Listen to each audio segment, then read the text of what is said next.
Trabalhistas contra quem não trabalha, parte 2.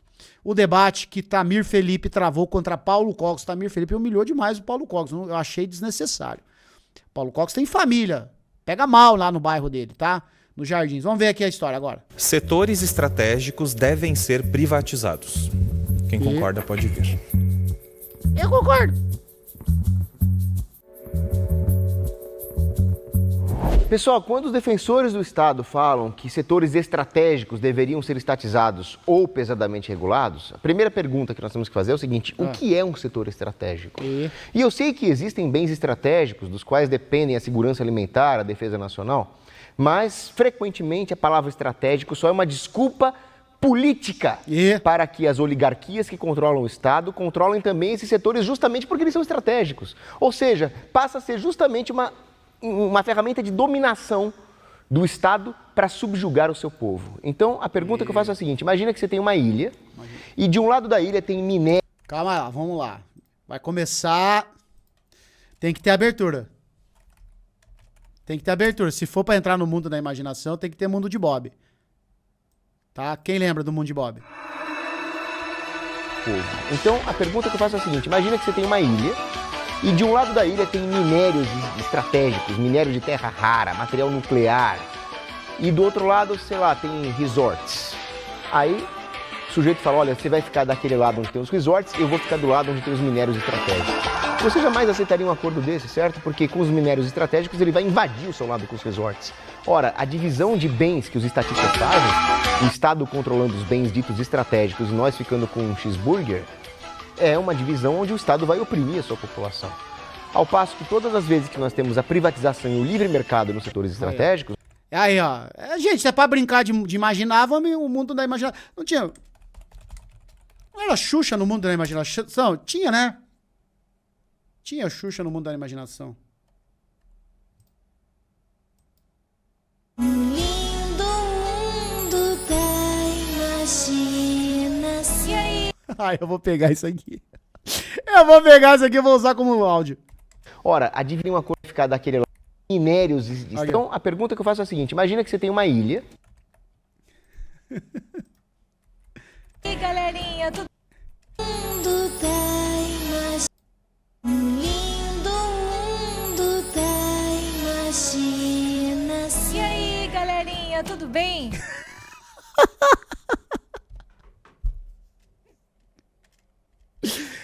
É o meu novo áudio. É o meu novo áudio. E aí, galerinha, tudo bem? E se a gente acabar com a polícia? O que vocês acham? Eu quero tio Cogos. Você jamais aceitaria um acordo desse, certo? Porque com os minérios estratégicos ele vai invadir o seu lado com os resorts.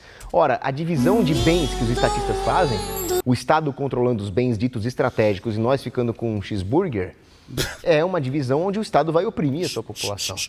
Ao passo que todas as vezes que nós temos a privatização e o livre mercado nos setores estratégicos, nós temos, inclusive, um aumento da capacidade de uma nação prover esses bens estratégicos de uma forma muito mais barata, muito mais moral, ou seja, menos propensa à corrupção e com muito maior qualidade de vida para todos do que quando o Estado o faz. Porque quando o Estado o faz, ele faz sem concorrência. Então, mais uma vez, não existe aí alternativa ao Estado que passa a ser um grande monopólio. E como economista, eu garanto para as senhoras e para os senhores, monopólio é sempre a diminuição da qualidade e o aumento do preço. O Estado controlando ou regulando bens estratégicos é monopólio. Então nós vamos ter um aumento do preço e uma diminuição da qualidade. Aí algumas pessoas vão falar: mais Cogos, como que nós vamos fazer com estradas? Como que nós vamos fazer com telecomunicações? Ora, é só você ver que todos esses bens, eles foram inventados por inventores privados, com a mente criativa do homem agindo em liberdade, se desenvolveram pela via do livre mercado e, uma vez tendo sucesso, eles foram encampados pelo Estado, com todas as desculpas que o Estado adora dar e que provavelmente nós vamos debater aqui. Cara, o professor Nicoleles tem uma entrevista que ele deu pro Critique Podcast, ele e o Cobori. E é maravilhosa. Assistam essa entrevista. Toda entrevista do Nicoleles eu paro pra ver. Mas nessa em específico, ele vai citando vários casos da seguinte questão. Porque como tá o Cobori ali, eles tentaram também trazer essa questão da ciência e do Estado, do capitalismo, etc. Ele dá vários exemplos de alunos dele, né, do MIT, das faculdades lá, enfim, que ele que ele é professor, que ele é docente, etc. De alunos que eles estão lá na faculdade. Digamos assim, vamos pegar uma faculdade, tá? Para simplificar, que eu não lembro exatamente aonde foi. E aí estão lá na faculdade, ele tem 2 alunos lá. Os caras são excepcionais, estudando, com bolsistas e tal. Aí vem uma Big Tech e leva eles. Isso é muito comum. Mas o que acontece muito? Esses 2 alunos, ou esses alunos bolsistas, né, que o Estado está lá, muitas vezes eles acabam, eles mesmos, criando algo. Criando algo. O que vocês acham que acontece com esse algo que eles criam? São engolidos por grandes baleias da tecnologia. Então, isso aí, eu me lembro na época que eu era blogueiro, quando o Google estava ali ascendendo e comprou o YouTube, o que a Google fazia? A Google fazia exatamente isso. Ela ia atrás desses meninos ou meninas que estavam criando coisas incríveis em universidades e etc. Ah, criaram aqui um botãozinho que faz um negócio. A Google ia lá, comprava, dava lá milhões de reais para eles, milhões de dólares, melhor dizendo, e descontinuava. Coisa mais normal do mundo era isso. Até hoje acontece, claro. Mas é interessantíssimo isso, como é justamente o contrário. Pessoas bancadas não, né? Mas pessoas que estão ali em universidades, faculdades, criando, inventando, são engolidas pelo capital, sabe? Mas o grande princípio que eu quero colocar aqui é o seguinte: quando existe concorrência, existe a liberdade de inovar, de oferecer soluções e principalmente do cidadão. Eu concordo com o Paulo. E sabe quem mais concorda com o Paulo? Ó, esse cara aqui, ó, cadê? Esse cara aqui, ó, tá aqui nesse livrinho aqui, ó. Tá aqui nesse livrinho. O Lenin, inclusive, ele fala sobre isso, né? Que o livre mercado, por assim dizer, ele tem uma crítica a essa questão do livre mercado, mas para resumir aqui, continuará existindo, existia antes do capitalismo e continuará existindo numa sociedade socialista.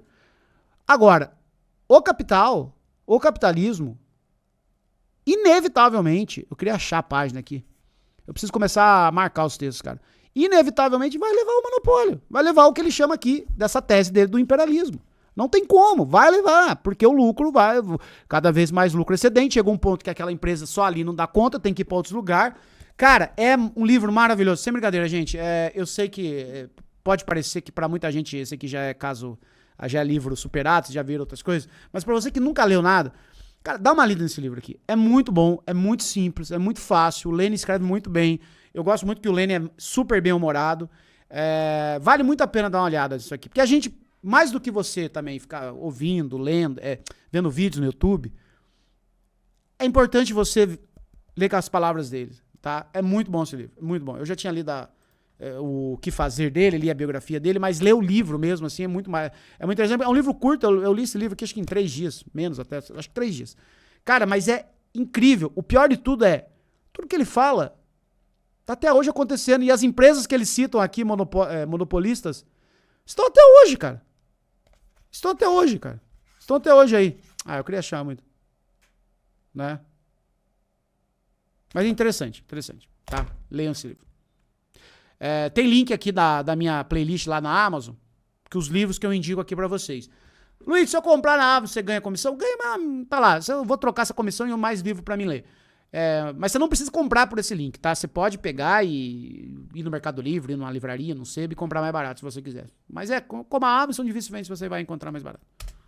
Vamos lá. Alternativas a qualquer tipo de concentração. Esse livro tá 40 pila na Amazon. Aí, ó, tá um link fixado aqui no chat e na descrição de todos os vídeos. De poder econômico que comece a se tornar abusiva. É interessante como os nossos opositores falam muito sobre o abuso de um poder patronal. Luigi, existe um site chamado Killed by Google, que tem todos os... Ah, legal, deixa eu ver aqui. Legal. Contra os trabalhadores, e não vem que o grande abusador é a própria máfia estatal, as suas oligarquias e os seus amiguinhos lobistas que operam juntos nesse falso capitalismo de compadrio que não tem nada a ver com a liberdade econômica Google que nós Podcast. realmente defendemos. Acabou o Google Podcasts? Nossa, Google Cash, Pixel... Meu pai amado.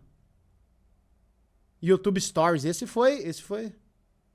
Vamos deixar claro qual que é a questão da nacionalização de setores estratégicos. É entregar controle para o governo, entregar controle para burocratas da economia do país. É meia dúzia de burocratas decidirem quem vai ser rico e quem vai ser pobre. Vamos ao ponto, quando eles falam em priorizar setores estratégicos ou controlar ou nacionalizar setores estratégicos, o que eles estão falando é que eles querem decidir quem vai ser rico, quem vai ser pobre no país. Quando eles citaram o exemplo das chaebols sul-coreanas, o que eles não citaram é que isso foi uma maneira da elite sul-coreana decidir que 7 famílias iam ser donas do país. Você só tem 2 modelos que você pode fazer para você gerir os setores estratégicos da economia. Ou você vai criar um monte de estatal, onde vai ter concursinho público, onde vai ser aquela coisa controlada pelo governo, ou você vai fazer o sistema de campeões nacionais, que nada mais é do que você escolher alguns amiguinhos seus para serem donos das indústrias e você forçosamente quebrar todos os concorrentes deles. Foi isso que aconteceu na Coreia do Sul. Escolheram 7 famílias para mandar em tudo, essas 7 famílias se tornaram uma aristocracia que manda e desmanda no país, que decide quem ganha e perde as eleições, porque eles contratam e empregam a maior parte do país, e resultado, você tem um país que é governado por...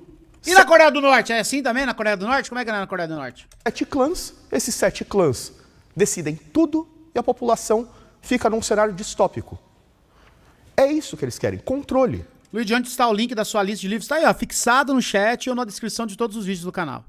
Simplesmente controle. Seja controle do Estado direto, através de estatais. Então vamos fazer igual na Coreia do Norte. Pronto, acabou o problema. Que vão ser ineficientes, vão ser regidas por servidores públicos, que, basicamente, são a pior escolha possível para gerir uma empresa, ou, pior, você vai ter essa elite, que no caso brasileiro eles tentaram construir. Você olha um Joesley Batista da vida, você olha uma Magalu da vida, o que eles estão tentando fazer? Construir uma elite de esquerda que controla a economia do país. Uma elite de esquerda que controla a elite do país. Lindo mundo da imaginação. E aí?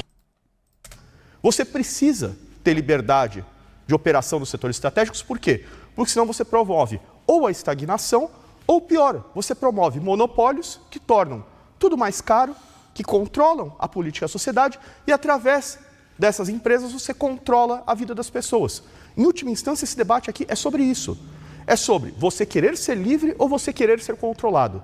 É sobre controle estatal sobre você ou sobre você escolher o seu destino. Eu tô aqui para defender a liberdade. Eles vão vir aqui... Cara, mas assim, eu vou fazer o advogado dele aqui. De certo ponto, essa ideia de que empresas capitalistas gigantescas, elas são esquerdistas, tem um fundamento que é aquele fundamento que agora saiu de moda. Tá? Já não é mais moda, já não é mais de interesse das empresas. Mas aqui no chat, vocês que já estavam na internet ativamente ali por volta de 2015, 2016, vocês se lembram muito bem de um monte de empresa, principalmente empresa americana, depois essa pauta veio pro Brasil.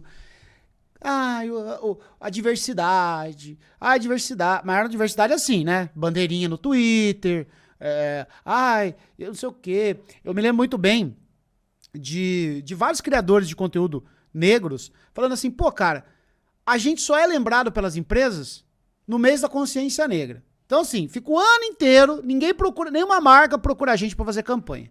Chega o mês da consciência negra, olha, vem dar uma palestra aqui pra falar pra minha empresa, olha, o racismo é muito errado, olha, estamos aqui apoiando o mês da consciência negra. Vocês lembram disso? Pink Money, a galera inventou um monte de...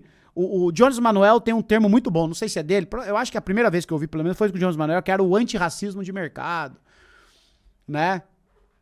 Vocês lembram disso? E aí tinha um monte de coisa e tal, acabou, por quê? Né? Agora ficou brega ser progressista, o negócio agora é Trump e a cultura woke, não, vamos botar um fim na cultura woke, e papapá, o Tamir comprando copy woke. Mas eu lembro muito.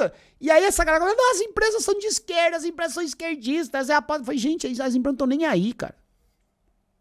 As empresas não estão nem aí. Pra mim, eu lembro que a conversa... Eu gosto muito dessa história, eu conto ela repetidamente, de tempos em tempos. Que foi uma vez um grande amigo meu, Ian Black, da New Vegas. Uma puta agência lá em São Paulo. Ian Black, pra quem não sabe, é um homem negro. E ele até então, ele era o único homem negro dono de agência em São Paulo. Ou seja, né, o cara era a exceção da exceção da exceção. E aí uma vez conversando com ele, tava no auge, ele fez uma provocação e deixou o povo biruta. Tava no auge, diversidade, temos aqui o núcleo... Eu nunca me esqueço do núcleo de diversidade da Coca-Cola, uma coisa assim, que era um bando de homem branco. Bando de homem branco. Era o núcleo de diversidade da Coca-Cola. Eram os mais altos salários, eram eles. Enfim, aí ele fez uma provocação seguinte, falou, olha, porque as empresas falavam assim, chat, nessa época. Olha, temos vagas, a vaga aqui é para, sei lá, designer, mas a prioridade é para pessoas trans. Para pessoas trans essa vaga. Legal, a empresa tá priorizando pessoas trans. Aí o pessoal se inscrevia para vaga. Não tinha nenhuma pessoa trans. Às vezes tinha uma. Só que daí essa pessoa trans, ela, por uma questão material, né, estatisticamente falando do Brasil, viveu todo tipo de violência, foi expulsa de casa. Cara, ela não teve tempo, estrutura, ambiente para ter o mesmo currículo, digamos assim, que, sei lá, que um homem branco hétero de classe média teve. O cara foi lá, conseguiu estudar. Então chegava lá, a vaga era preferencial para você, mas você não tem currículo. E descartava. Aí qual que foi a programação, qual que foi a provocação que o Ian Black fez? E aquilo mexeu muito com a minha cabeça. Ele falou o seguinte, a vaga é preferencial para pessoas trans, então você vai fazer o seguinte, vai chegar aqui uma mulher trans, um homem trans, você vai dar essa vaga para ela. Você vai pagar o salário integral para ela, mas ela não tem o currículo que a gente precisa aqui. Ótimo, você vai formar essa pessoa. Porque é assim que você corrige de fato essa disparidade. Então você vai pagar, você não vai pagar com desconto, porque também tinha isso muito, viu, chat? Aí vagas para pessoas pretas. Iam lá investigar, a vaga pagava menos que o homem branco lá. Então assim, você vai dar esse emprego, você vai pagar o salário que você ia pagar pro cara lá, só que você vai formar. Então você vai transformar. Você quer uma mudança mesmo na sociedade? É isso que a tua empresa tá pregando? É uma mudança mesmo? É uma mudança ou é discurso? Então você vai pegar essa pessoa, você vai, sabe? Não tô dizendo aqui que pessoas trans, enfim, não é isso, mas a gente sabe que é uma questão, né, de Brasil mesmo. Então você vai dar oportunidade para ela estudar, para ela se desenvolver e vai pagar o salário, não vai mandar embora, você vai segurar o rojão, porque é isso que você vai fazer como empresa, já que você quer só ter pregando. Mas daí custou. Então é só discursinho. É só discursinho do mês de orgulho LGBTQIA+. É só discursinho de mês da consciência negra. É só discursinho de mês da mulher. Mais nada. E aí ele começou a expor a hipocrisia da esquerda. É ou não é? Vocês não acham que ele tá certo? Óbvio que ele tá certo. Mas, meu irmão, sabe, ficar ali nas redes sociais, amamos todas as diferenças. Quem é o presidente da empresa? Homem. Quem é o vice-presidente? Homem. Quem é o executivo? Homem. Quem é o diretor da coisa? Homem. Branco, né? Quem é o... Branco. Quem é a equipe de diversidade? Branco. Homem. Então, assim, você quer tirar a diferença, né? Os marxistas vão por outra linha, né? Pro Ian Black, ele era importante também ter ter os cargos, né? Mas não era só isso, é os cabeça branca. O dono da agência é o cabeça branca. O vice-presidente também é cabeça branca. O departamento de marketing é o cabeça... Então, né? Mas enfim, aí veio essa ideia que as empresas são de esquerda, né? Me alonguei demais aqui, mas isso aqui é um react. Quer ver o vídeo original? Tá no link aí. Sabe? Falar todo tipo de argumento maravilhoso. Luiz, sou trans e é muito complicado para muitas pessoas penetrar no mercado de trabalho. Eu nunca consegui emprego formal, só freelance pra gringa. Porque para eles eu sou só brasileira, mão de obra. É isso aí, né? É isso aí, mas... E aí, agora nem no mês mais de junho, né? Tem mais o mês LGBT, né? Olha lá, Luiz, poucas vezes eu vi uma vaga afirmativa funcionar, e mesmo quando se contrata uma pessoa, não há ambiente preparado para recebê-la. Sempre dá um jeito de pensar, mandar a pessoa embora. Era a crítica do Ian Black. Era a crítica dele. Olha só, a gente vai ter a grande empresa exportadora, a nossa JBS, vai ter a nossa Samsung. O que eles não falam é que, em última instância, eles querem escolher meia dúzia de amigos para controlar a economia do país.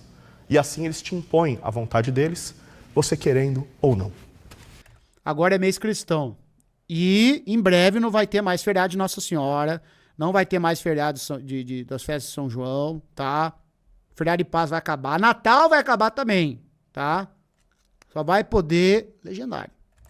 E, para completar, que eu ainda tenho um pouquinho de tempo, toda industrialização brasileira foi feita de maneira autóctone, de maneira espontânea. Toda industrialização que deu certo. Sempre que o Estado tentou induzir a industrialização, deu errado. Seja por essas empresas não funcionarem e não atenderem seus objetivos, seja por essas empresas, no final, só servirem como uma ferramenta de controle político e social. Pode vir, os que discordam.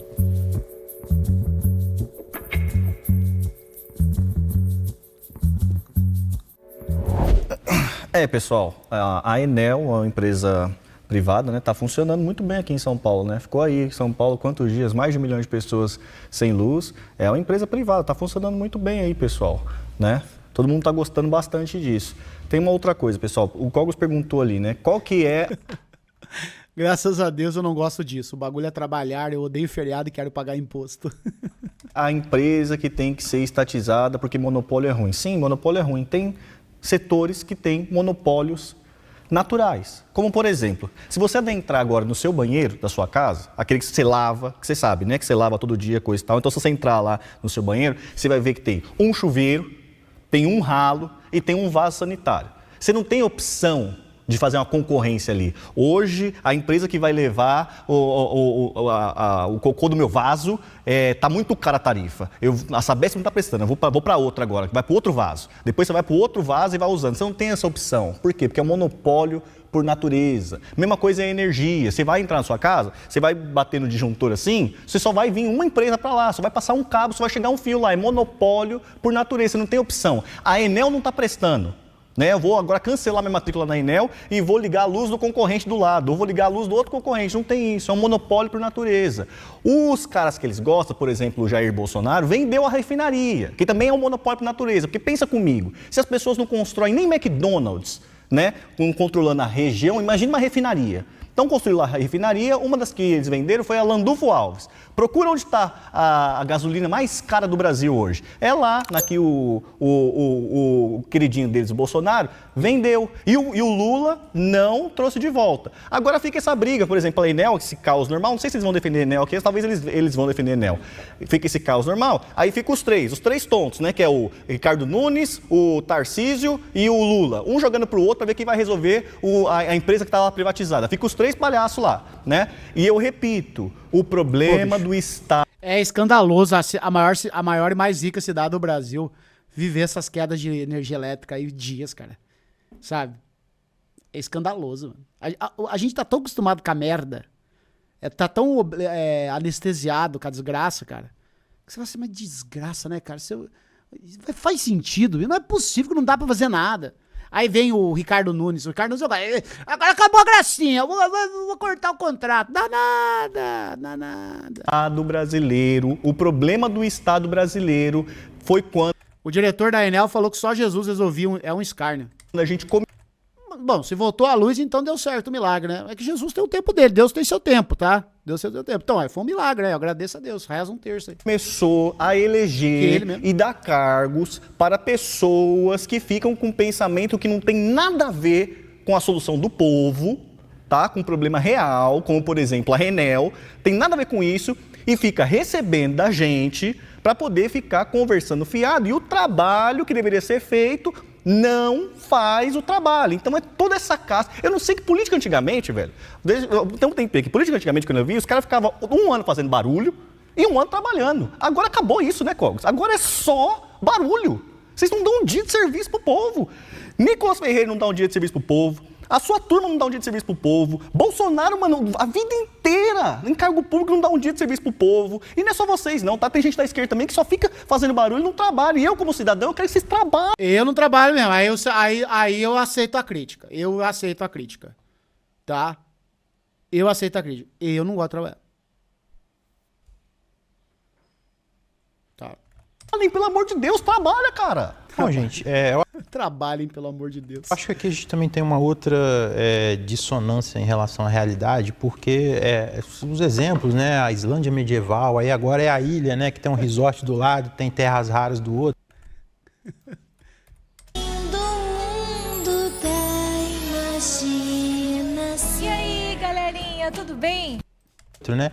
E aí a pessoa sozinha ela vai ali minerar as terras raras, ela vai desenvolver indústria ali, não precisa de mais nada, você não precisa de infraestrutura, você não precisa de energia, você não precisa de água, você não precisa de outros produtos industriais e são metáforas assim muito bonitas assim, mas se você pensa um pouquinho você percebe que é um descolamento da realidade muito grande. E aí a grande discussão que está colocada aqui tem duas questões importantes aqui do desenvolvimento da economia e a participação do Estado, que é o seguinte: setores em que o mercado não ganha ou não tem uma projeção de lucro muito razoável, muito grande, ou são setores que você precisa desenvolver do zero, você precisa de um impulso do Estado para você poder fazer esse setor ser alavancado. Isso é um outro fato inconteste na discussão do desenvolvimento econômico dos países. E a outra questão que o Tamir já colocou é uma questão de monopólios naturais. Então, você tem o setor de energia, por exemplo, igual o Tamir bem colocou, você não tem disputa, você não tem 30 mil postes diferentes ali concorrendo para saber quem vai instalar a energia elétrica na tua casa. A escolha que você tem na sua casa é se você vai ter luz ou não. Não é qual empresa que você vai colocar. E aí a pergunta que eu faço isso é uma escolha de verdade? A escolha do saneamento é a mesma, você sequer tem escolha de instalar o saneamento básico na sua casa. Então, esse é o grande problema. E aí o Paulo coloca essa questão de monopólio. Ele Mas na ilha lá vai ter como? A ilha não dá um jeito, esquenta a cabeça. ignora que a privatização você está transferindo o monopólio para a iniciativa privada. E a questão é, o empresário, o que ele quer? Ele quer lucro. E aqui a gente não está condenando o empresário buscar o lucro. A questão é, quando você monopoliza esses setores, o resultado que está colocado é, você vai aumentar o lucro, eles vão tentar aumentar o lucro de qualquer jeito, e nesses setores, como que eles vão aumentar o lucro? Eles vão reduzir a qualidade do serviço e vão aumentar as tarifas, que é o que acontece quando você privatiza essas empresas, porque, novamente, a gente traz a realidade no nosso resgate. Dos anos 80 para frente, você teve uma onda de privatizações de saneamento básico, de infraestrutura, que aconteceram no mundo inteiro, e você teve depois uma reversão dessas privatizações em várias cidades, porque deu errado. E deu errado por quê? Porque teve piora na qualidade do serviço, teve aumento nas tarifas e teve uma série de elementos ali dos contratos que foram quebrados e promessas que não foram cumpridas.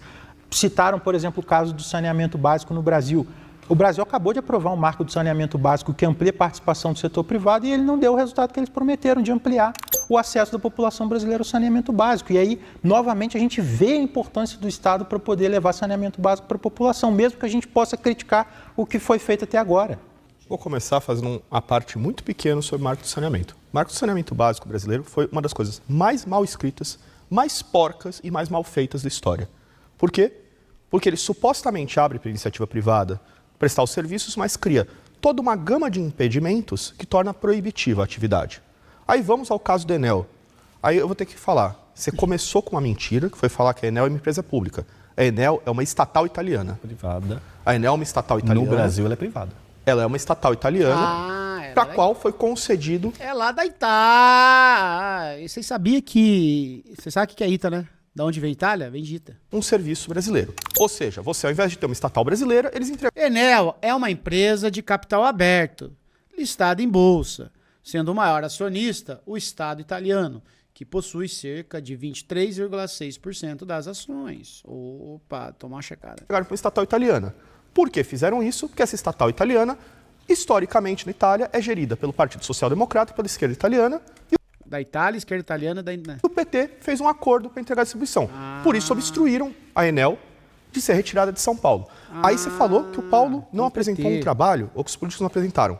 Isso eu sou testemunha. Segunda semana de trabalho do Paulo, um dos primeiros pareceres que ele fez foi sobre um projeto de iniciativa da prefeitura com relação a cabeamento elétrico subterrâneo, que resolveria muitos dos problemas, já que... Cara, tem um episódio do All Prime sobre por que o negócio não vai. Por que não vai pra frente esse negócio de aterrar cabo e tal? Cara, vocês sabem um dos impeditivos? É brincadeira, cara. É porque as empresas de fibra ótica pagam pra Enel pra poder usar os postes e passar a cabaiada. Sabe quando você passa na rua e tá aquela cabaiada? Aquilo lá não é de energia elétrica, é de internet, cara. É de empresa privada de internet, cara. Não é Não é de energia elétrica. Energia elétrica ali, 1, 2, 3 fiozinhos. Aquela cabaiada caindo, aquela coisa nojenta, horrorosa, pô, vai tomar banho. Daí é um lobby desgraçado, porque daí se aterrar, sabe? Essas empresas vão ter custo. Ah, pelo amor de Deus. Tiraria da Enel grande parte da carga que ela é incompetente em fazer. Paulo fez um parecer criticando a Enel, criticando. Ah, ele fez um parecer criticando. Ah, não, aí é sacudido. Parecer. 2 pontos. Critico a Enel. Ponto. Paulo Cogos, 13/3/2026. Enviar e-mail. Pá. Tá criticado.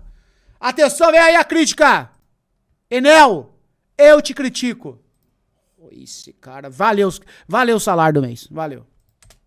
Ele fez um parecer, chegou à conclusão que a Enel é ruim. A forma como eram feitas as manutenções, criticando as flexibilizações que a ANEEL, a Agência Nacional de Energia Elétrica, fez, permitindo que a Enel fizesse um serviço porco, e ele apontou desde então, é preciso fazer cabeamento subterrâneo na maior parte da cidade de São Paulo, porque isso vai permitir que haja concorrência de distribuição, que já existe para grandes compradores de eletricidade. Fábricas podem decidir quem são seus fornecedores, mas você não tem isso para o cidadão comum. Você pode. E também já fizemos críticas no passado sobre as várias vedações que se colocam contra fornecimento e operação de painéis elétricos. Hoje você precisa de autorização da ANEEL e de órgãos públicos para você ter sua própria rede elétrica.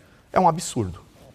Agora, em relação ao monopólio natural, isso é uma teoria econômica completamente furada e refutada, tanto pela sólida teoria econômica, Escola Austríaca de Economia, quanto pela observação dos fatos históricos. Então, na Gilded Age, você tinha ali, por exemplo, só para citar um exemplo, a cidade de Baltimore, tinha dezenas de fornecedores de esgoto, tinha dezenas de fornecedores de saneamento básico.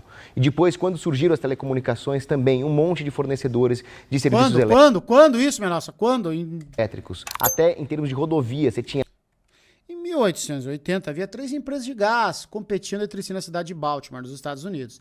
Essas companhias chegaram a tentar se fundir para formar um monopólio em 1888.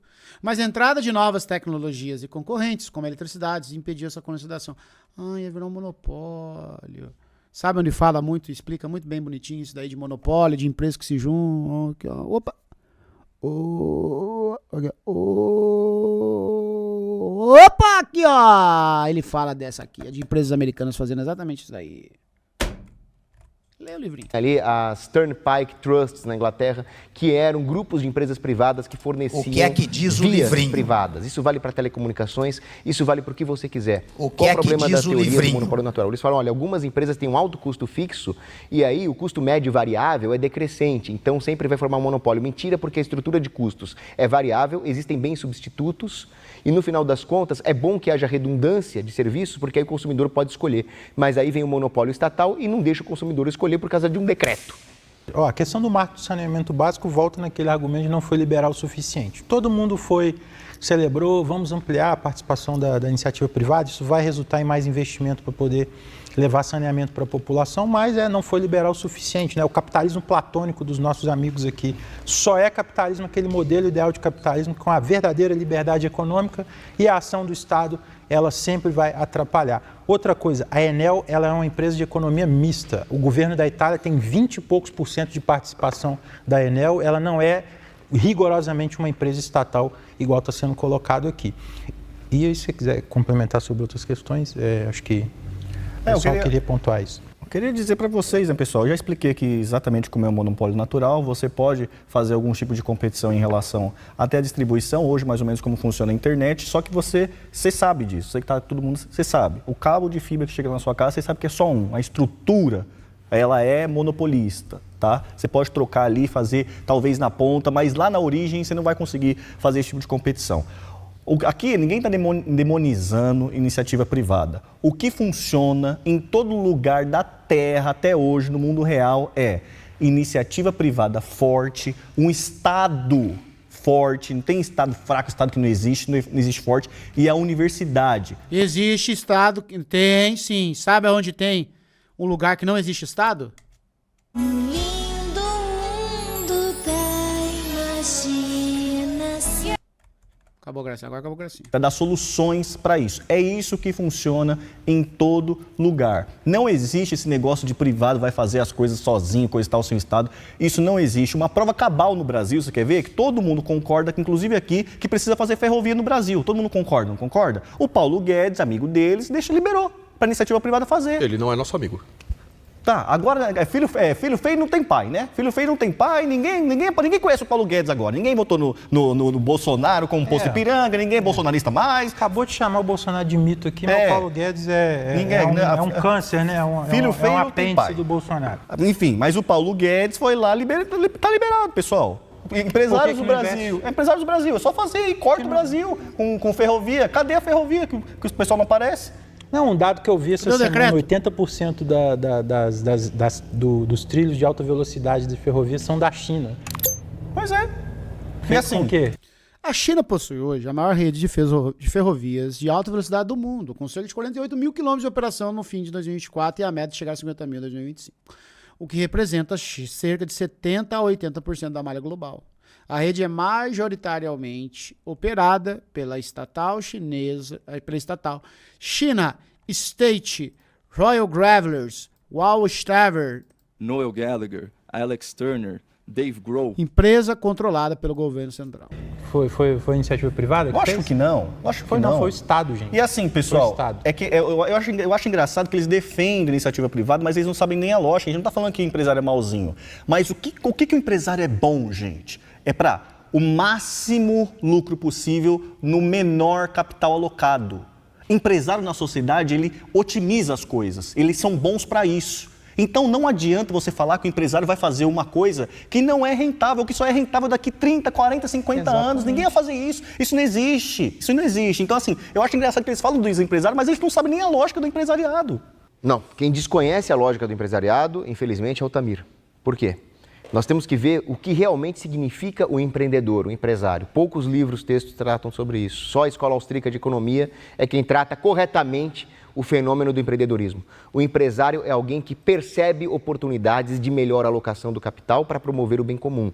É claro que se ele for desonesto, romper contratos como o governo gosta de fazer, principalmente os amiguinhos do governo, pode dar problema. Mas, respeitados os contratos e a propriedade privada, que é o que eu e o Kasparov defendemos, esse vai ser o papel, o fenômeno social do empresário, alocar recursos para encontrar soluções. Ou seja, se nós vamos ter um problema de que existem empresas que estão praticando preços abusivos de forma ineficiente, o empresário vai lá e arranja uma solução, como foi na cidade de Baltimore, como foi na prestação de serviços de correio privatizados na Suécia, encontrou-se soluções. Então, olha, problema de chegar o esgoto na sua casa, de chegar um cabo de internet na sua casa, quanto mais livre concorrência houver, mais você vai ter comunidades privadas, bairros privados, administradoras locais, associações de moradores, enfim, aquilo que eu falei, pequenos pelotões, corpos intermediários de governança, que pela sua própria fragmentação geográfica vão aumentar o nível de concorrência.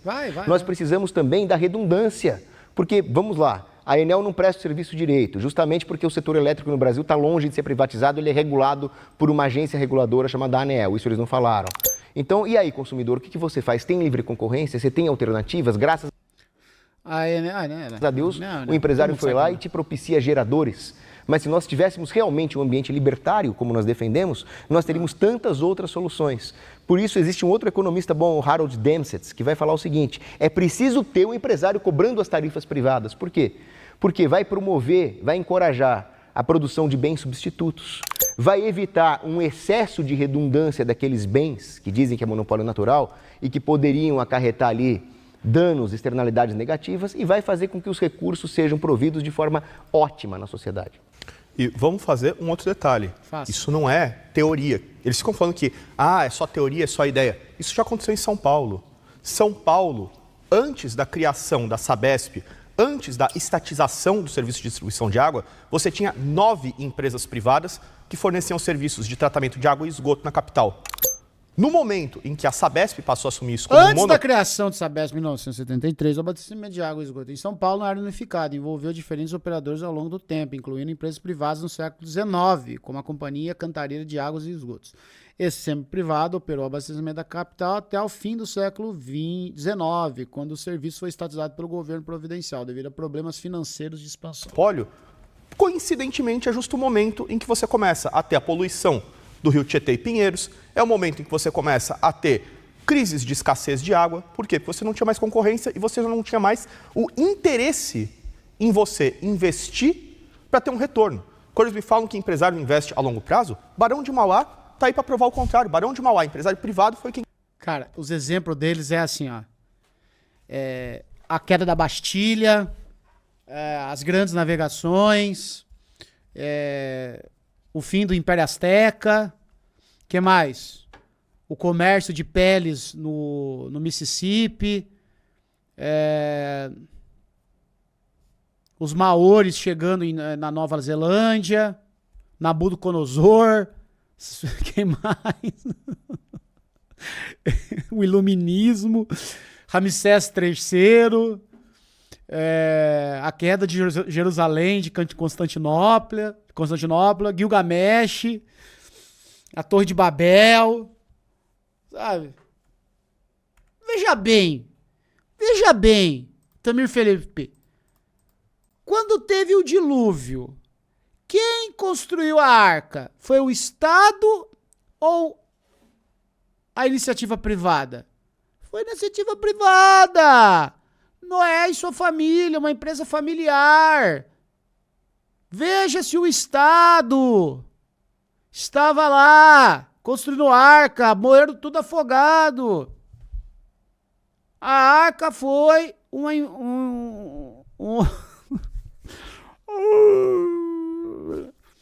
Agora é sério, agora acabou a gracinha, agora não vou falar mais nada, agora eu vou ficar quieto, só escutando. Construiu mais ferrovias no país. E por último, a Enel é uma empresa criminosa, mas é também uma empresa estatal. Ele me falou que a Enel tem 20% de propriedade do governo da Itália, do governo nacional. Vamos lembrar que a província de Ligúria tem mais 8%, que Vêneto tem mais 6%, que Lácio tem mais 7% e assim vai.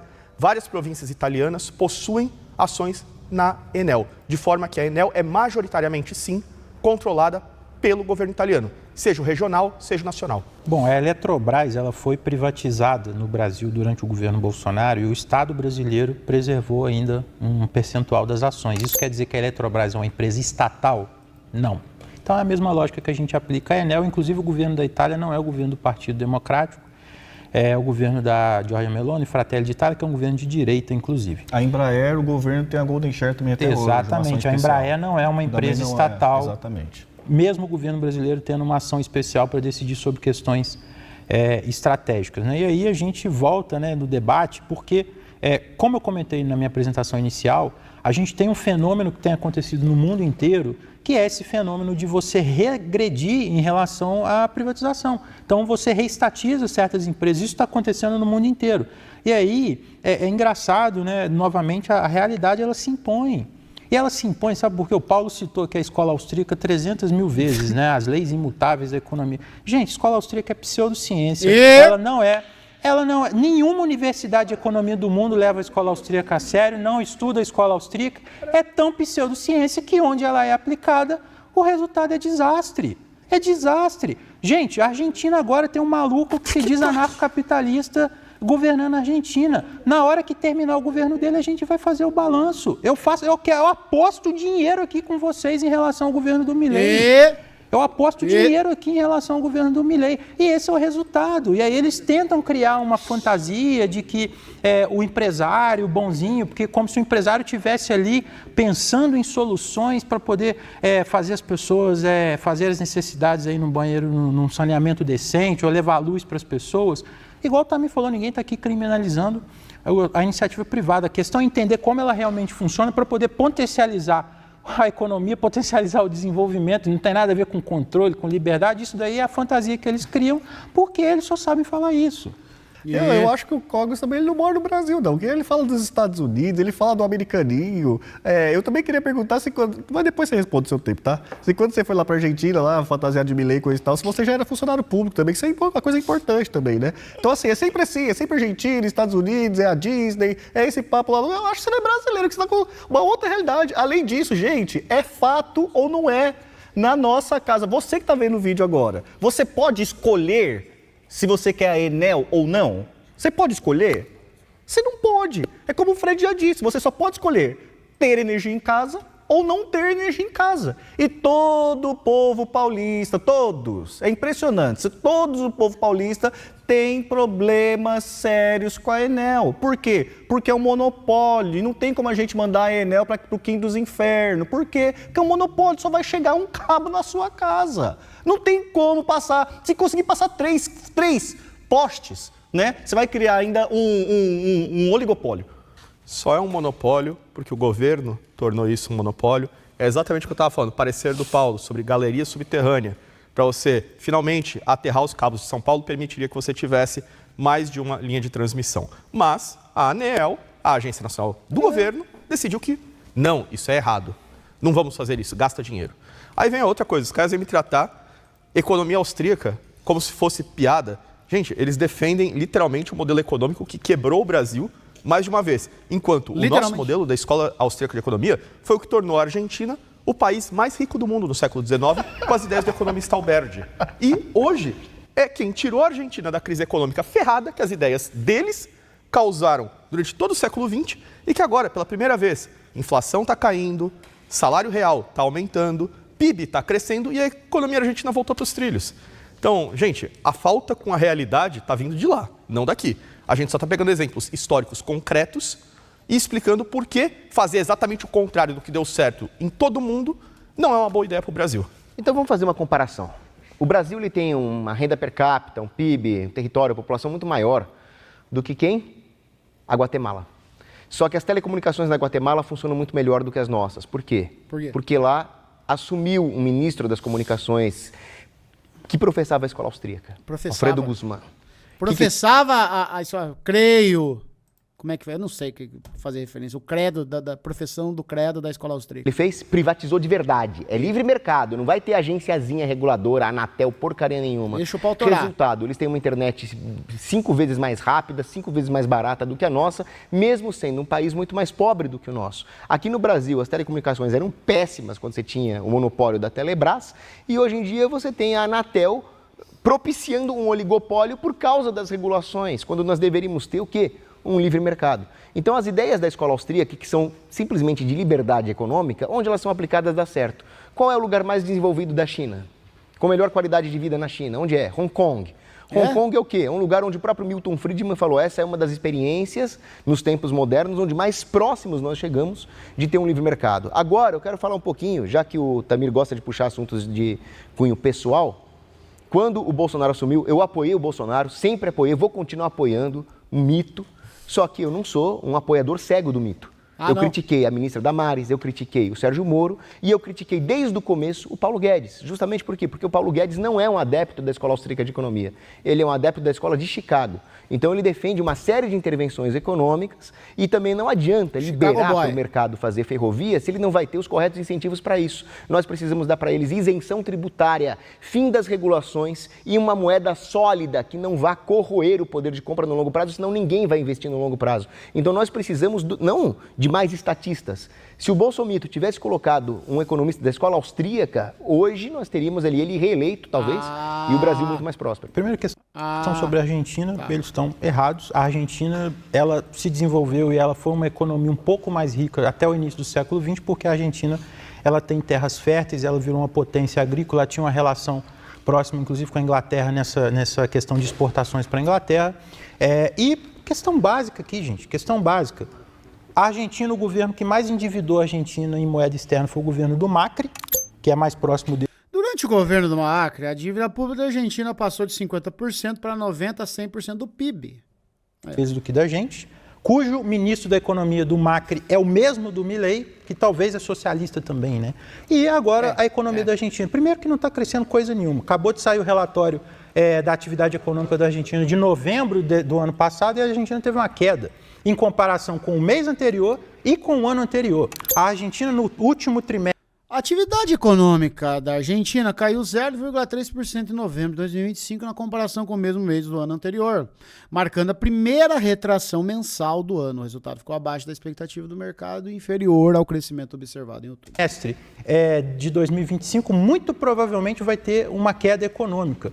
A Argentina está voltando para um processo de uma recessão. A inflação da Argentina está acelerando mês a mês desde maio do ano passado. E a Argentina só consegue sobreviver sem uma explosão inflacionária tal qual aconteceu em governos anteriores, porque o Milei só consegue governar batendo na porta do Trump, ajoelhado de pires na mão pedindo dinheiro, porque é a única forma que eles conseguem governar, porque eles quebram, destroem os países. E aqui ninguém está defendendo o governo anterior da Argentina não, gente. Ninguém está defendendo o kirchnerismo. A questão é básica, o Milei não está resolvendo o problema. Esse bebê aí está no colo de vocês. Vocês lidem como que vocês decidem como que vocês vão lidar com isso. Só que não vale falar que não reafirmo a minha aposta. Eu aposto dinheiro que ele não vai resolver. A inflação que ele não vai resolver. O crescimento econômico. Vocês topam a minha aposta? Eu aposto dinheiro. Vocês querem fazer essa aposta? Eu tenho um Corolla. Quer apostar um Corolla? Aposta? Beleza, então. No final a gente decide. No último dado da Argentina que saiu, inclusive... a economia da Argentina retrocedeu 0,3% e a gente teve uma queda da indústria da Argentina de 9% em relação a 2024. Esse é o sucesso econômico da... A produção industrial argentina caiu 9,4% em 2024, segundo o estudo citado por organizações produtivas do país. O recuo ocorreu em meio à forte retração no mercado interno e fechamento de empresas industriais. O setor de construção também registrou queda de 27,4%, uma das piores em mais de 2 décadas. Da escola austríaca. E o chat EPT torando, aliás, o chat EPT torando. Que eles professam, entendeu? E aí, o problema, inclusive, do Estado, né, da ferrovia. Quem que resolve o problema que ele está pedindo aqui? É o Estado, né? Eu lembrei o que eu ia falar. O pessoal, eles... aquela teoria que eu tenho, né? Que o galera sai de casa com esse papo libertário, liberal, coisa e tal, ele sai para resolver um problema e ele volta com 2. Igual, por exemplo, agora, nesse exato momento, está tendo problemas na estatal chamada Correios. Todo o povo brasileiro vai lá e vai cobrar do presidente da República. Presidente da República, dá seu jeito. Se você não der seu jeito, nós vamos trocar você. Se você privatiza, aí o que vai acontecer?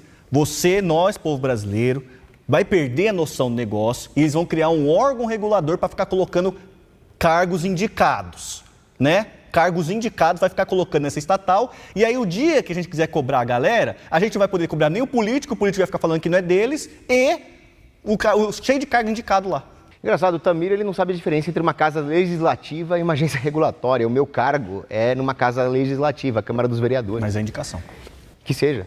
Então, veja só, eu justamente estou querendo entrar na política para reduzir o tamanho do Estado e ter cada vez menos cargos indicados, principalmente naqueles que mais atrapalham o cidadão, que são as agências regulatórias, Banco Central, cobradoras de imposto, etc. Agora, quando nós falamos de ferrovias, eles que tanto estão falando no Estado participar disso, as ferrovias surgiram privadamente. É só você ver as primeiras linhas na Inglaterra, a Stockton e Dar... Cara, lá vem. É só você, ô Tamir, ô Crepe. É só você ver as estradas no Antigo Egito, durante o reinado de Tutancâmon. É só você ver as pirâmides astecas, a civilização maia, você não sabe, entendeu? Não sabe, os povos anuí. Pô, você não sabe de nada, cara. Sabe? É só olhar os arquedutos gregos. Isso, os arquedutos gregos. Quem fez? Iniciativa privada. Tá? Os vikings. Século X. Torando no mar. Você acha que aqueles barquinhos vikings eram o quê? Hein? Pro estatal da Noruega? Quem fez as pinturas rupestres? Quem fez a pintura rupestre? Foi o Estado ou a iniciativa privada? Fala pra mim. Então, a Liverpool e Manchester era tudo capital privado. Quando nós falamos de Estados Unidos também, 90% do capital privado lá, construído no século XIX, 90% era capital privado no século XIX. Inclusive, Murray Rothbard mostra que as concorrentes cooperavam entre si, a chamada coopetição, para padronizar as bitolas das ferrovias. A iniciativa privada é quem resolve tudo isso. E no Brasil também, tá? São Paulo Railway, privada. Estrada de Ferro Sorocabana, privada. Barão de Mauá e todas as suas ferrovias, privadas. Estrada de Ferro de Campos do Jordão, privadas. Passado esse ponto... No final do século XIX e início do século XX, as principais rodovias brasileiras eram construídas e operadas por empresas privadas, frequentemente com capital nacional estrangeiro. Um exemplo é a Estrada de Ferro Sorocabana, criada em 1872 com uma empresa privada para ligar o interior paulista ao Porto de Santos e 4% do café. Queria só refutar uma mentira absurda ali. No século XVI também tinha, viu? Você não viu o que tinha aqui no Brasil no primeiro século depois de Cristo? Quem você acha que plantava mandioca? O Estado? O cara veio me falar que teve crise econômica na Argentina, decréscimo econômico. Tá aqui, ó, matéria do G1, depois eu até passo para a edição colocar. PIB da Argentina cresce 3,3% no terceiro trimestre comparado ao ano anterior. Comparado com o primeiro ano de governo do Milei. A reportagem citada por Rodrigo encontra-se no QR Code ao lado. Ah, bando de preguiçoso, bota aí o negócio. Aqui, ó, vamos ver.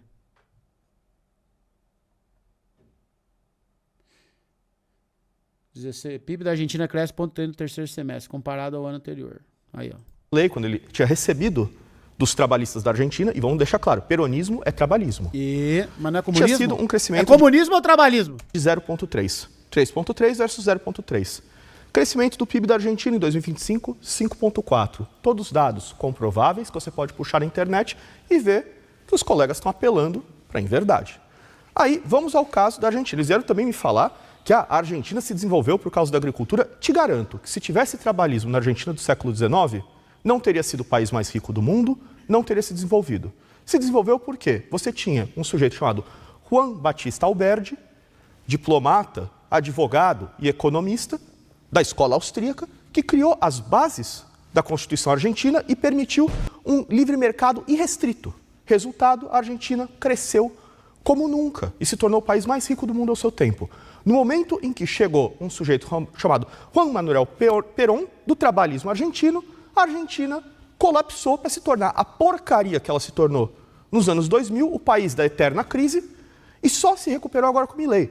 Quando eles vêm falar de Macri, vêm falar do governo do centrão da Argentina, desculpa, a gente não reivindica isso, a gente reivindica o governo libertário. Não estamos nem aí para que os centristas e a galerinha do establishment defendem.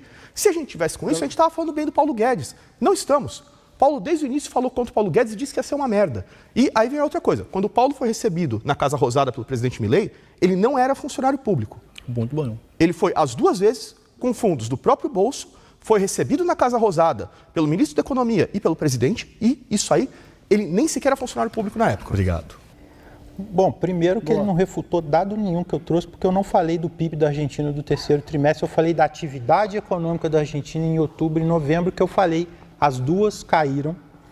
A Argentina teve uma queda da economia em 2024 e a base de comparação em relação a 2025 era essa base de queda, então você tem esse efeito estatístico que mostra, inclusive, esse crescimento de 3,3%, que é um crescimento muito menor do que estava sendo projetado. Os bracinhos cruzados estão emburrados, chat, estão emburrados. Das apostas aí e das projeções do FMI. É sim, senhor, porque o FMI projetava a economia crescimento de 5,5% a 6%, e a economia da Argentina, nesse ano que passou aí, vai lutar muito para crescer 3%, porque veio de duas quedas econômicas seguidas.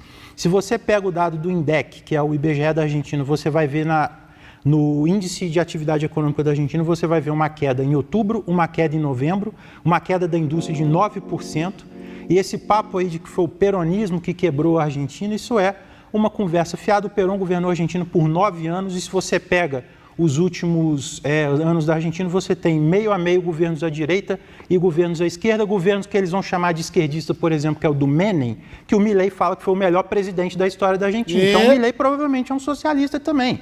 O Macri, que ele está chamando de centrão aqui, o ministro da Economia do Macri é o mesmo do Milei. O presidente do Banco Central também trabalhou no governo do Macri. Então, assim, é isso, filho feio não tem pai, e aí a gente vai ver, inclusive, o próprio Milei daqui a pouquinho sendo chamado de esquerdista, porque a Argentina não vai conseguir sair da crise. E eu aposto dinheiro em relação a isso. E sobre a ferrovia, aí volta aquela tese que eu falei do começo, né? Iniciativa privada forte, Estado forte e universidade. Se você não tem um Estado forte guiando as coisas e fazendo, vai acontecer igual ele falou. As ferrovias que ele citou, liga de ponto A a ponto nenhum. Não tem uma integração, não tem uma lógica, ou todo mundo aqui, ou o Brasil. É que assim, né, gente? Tem o Brasil real, que é esse que a gente vive no debate, toda a gente vem conversando sobre o Brasil real, e tem o Brasil imaginário. E tem os países imaginários que estão na cabeça da puberdade avançada da galera libertária. O ponto é, você brasileiro, tem ferrovia atendendo vocês? Os produtos que chegam na sua casa chegam através de ferrovia? Tem um sistema ferroviário que é eficiente, que tem uma lógica, que funciona? Até onde eu sei, não. Os caras primeiro destroem a ferrovia privada Até e depois onde eu culpam a sei, gente. não. Pode dar os segundos a mais, eu precisava falar isso. Até onde eu sei, não. Então, assim, não é que o empresário é malvadinho, coisa do tipo. É aquele ponto. Não tem como fazer determinadas coisas só com a iniciativa privada. Isso é óbvio. Não, e esse negócio Isso da é óbvio. concorrência das ferrovias dos estados também não é bem assim, não. Dos barões das ferrovias, lá era o Leland Stanford, foi governador da Califórnia e, inclusive, usou isso para poder se consolidar e se consolidou todo ali no poder. E é uma outra coisa também curiosa, né? O Paulo Guedes é de Chicago e aí ele critica, mas depois usa o Milton Friedman como exemplo para falar que Hong Kong é a melhor província da China. E são outras coisas que a gente não entende, né? É o famoso Relógio share parado, pick, né? Vai acerta lá, 2 vezes ao dia. é o famoso share pick. Vai lá, pega só o que quer e aí começa a desenhar o mundo da imaginação. Que é isso, gente? A imaginação não tem limite. Isso aqui é uma prova viva disso. No lindo mundo da imaginação. É, galera, foi longo esse react, hein?